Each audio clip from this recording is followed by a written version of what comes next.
know that the person who is standing here is not the one who is written there.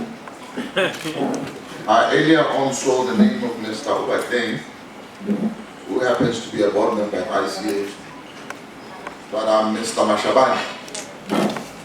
Mr. Mashabane is from Botswana, the Republic of Botswana. I'm the vice chairperson of the Apex body, Botswana Cooperative Association, and where else am I? Everywhere. A regional SADC office, and I will expand further as I talk about the structures of the ICA office. I'm also at ICA level. I'm a member of something called Endowment Trust Fund Board of Trustees. I was elected in 2019 in Kigali, Rwanda, in charge of 10 Southern African countries. So that's why maybe Mr. Eswatini felt I should be the one representing him in this conference. So I'm not too sure, Madam Director of Ceremonies, whether there's a proper protocol to observe, but the president of I think it's appropriate to recognize the president of the youth movement. Madam, she's seated here.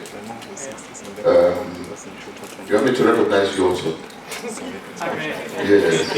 And let me just welcome all of you and say all protocol observed for the sake of saving time. My presentation, please. It's coming up. You're still working on it? Yes, let me tell you about ICA Endowment Trust Fund. It's just a wing in the ICA structure that is in charge of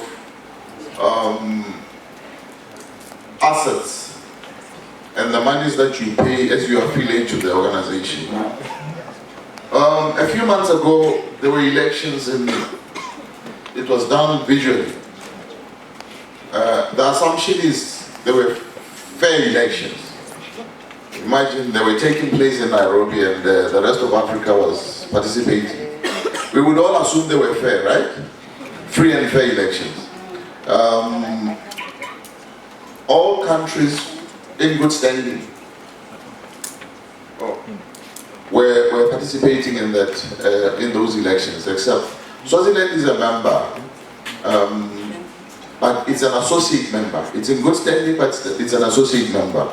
So associate members don't participate in elections.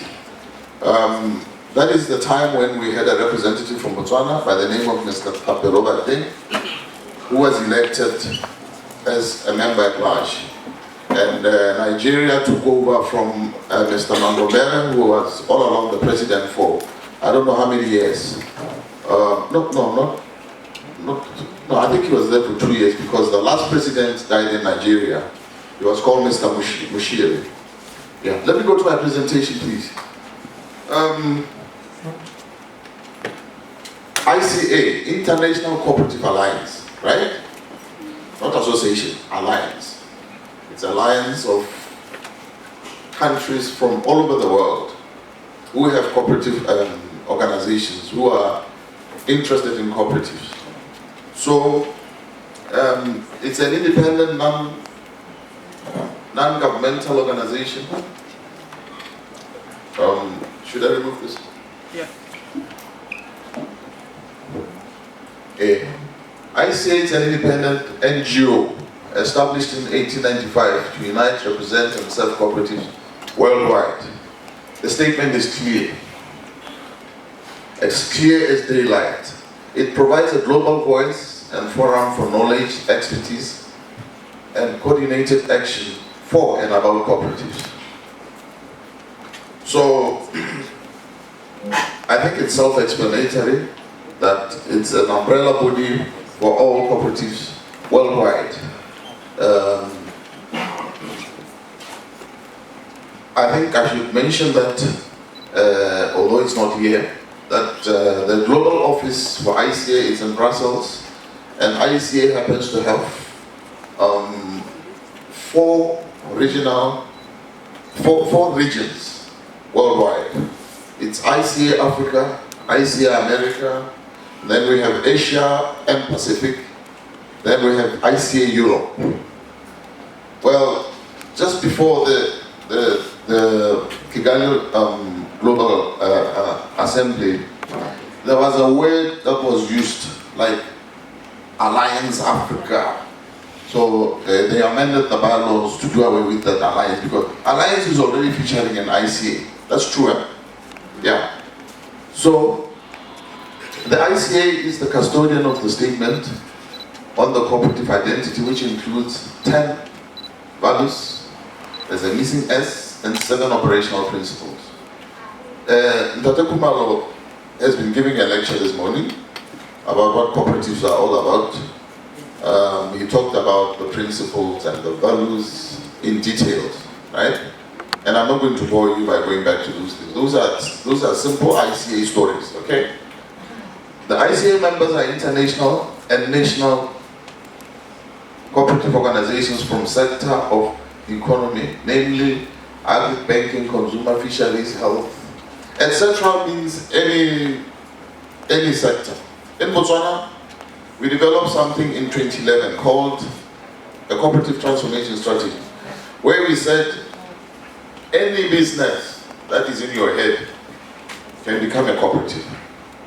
We were transforming people's minds from the traditional understanding that cooperatives are, that mindset that cooperatives are found in rural areas where people buy these mere basic commodities like sugar when it's missing, when there's no sugar, or what do you call meal in Eswatini? In Eswatini? Umbubu. Impupu. My goodness, that word is scary at home. Yeah. So we were telling people that cooperatives can become anything. As long as it's a business concept, it can be converted into a cooperative. So the ICA members are intended, I've read that, the ICA is organized with a global office based in Brussels. I've mentioned that. That is where the headquarters is. Remember, we have a connection with ILO, the International Labour Organization. In the structure, you know ILO is at the UN, right? So ICA affiliates to ILO based on the historical background. If you are a good student of Ndate Kumalo, you will tell me, you will know where the Rochdale pioneers come from, right? Everybody knows the history of the Rochdale pioneers during the Industrial Revolution. Yes. Only one person from Botswana knows that. Can you believe it? And it's gone. He's representing us. Let's look at the vision and mission. It unites and serves cooperatives worldwide, that has been said.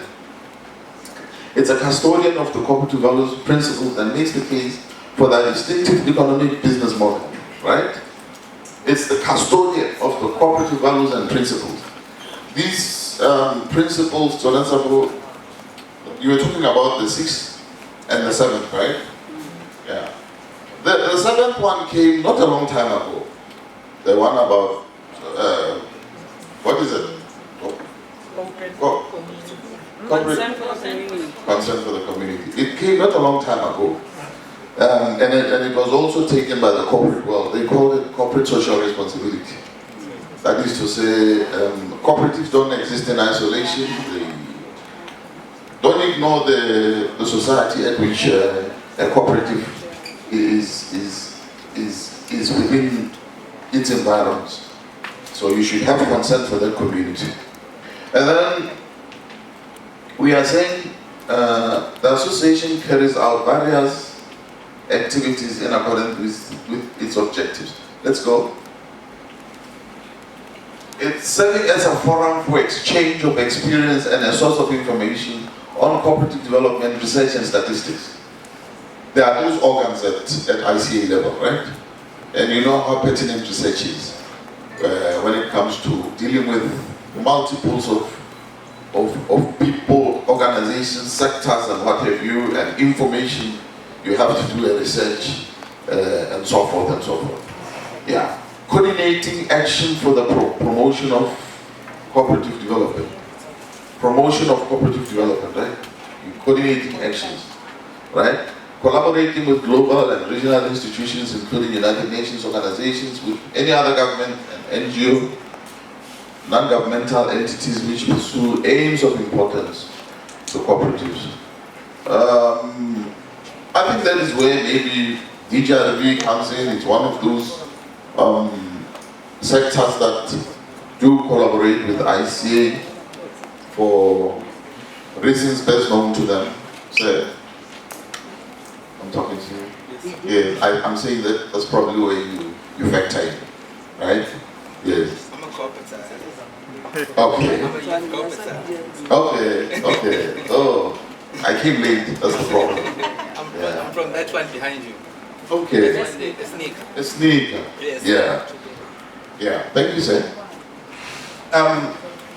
ICA is the voice of the global cooperative movement. It's the voice of the voiceless, right? It does what we call advocacy. It's already there. It mentors and assists with all that they can. Mostly not with money. They can bring maybe human resource and other resources. In as much as I know, there's never been any sort of financial assistance unless it is through them from another organization. I hope I'm not being rude, but I'm seeing the facts as they are. ICA has influence and connections to advocate for its members in the international arena. Yeah. Like I mentioned ILO before, those who are aware, there's something called work, what is it? Work Smart Partnership. Issues of labor. Issues of labor, cooperatives are never divorced from being players at ILO level.